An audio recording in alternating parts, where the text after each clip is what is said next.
Sir पुण्यामध्ये घर घेतोय.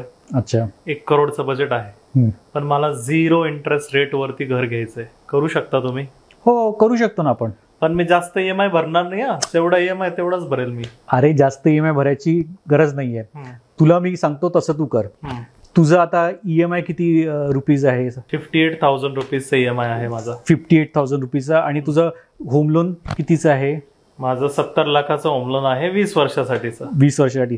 आता आपण काय करू, 70 लाखाचं होम लोन तू घेतलंय, त्याला 20 वर्ष न करता 30 वर्ष कर. ओके. तर तुझा EMI तू 58,000 न भरता 51,000 भरायला लागशील. ओके. आता हे 7,000 रुपये आपण आपल्या म्युच्युअल फंड मध्ये जे रिसर्च केलेले आहेत त्याच्यामध्ये इन्व्हेस्ट करू 30 वर्षासाठी. ओके. 30 वर्षानंतर त्या 7,000चे 4 कोटी अमाऊंट होईल. काय 4 कोटी रुपये? हो झाले ना तुझं 0% इंटरेस्ट रेट. आणि याच्याशिवाय तू पुणे काय मुंबईला पण 2 घरं घेऊ शकतोस. बरोबर. Thank you so much sir. तुम्हाला पण असंच इन्व्हेस्टमेंट प्लॅनिंग करून हवं असेल आणि 0% रेट ऑफ इंटरेस्टवर घर घ्यायची इच्छा असेल तर नक्कीच आम्हाला या नंबरवर संपर्क करा. And follow us for more such educational videos. Thank you.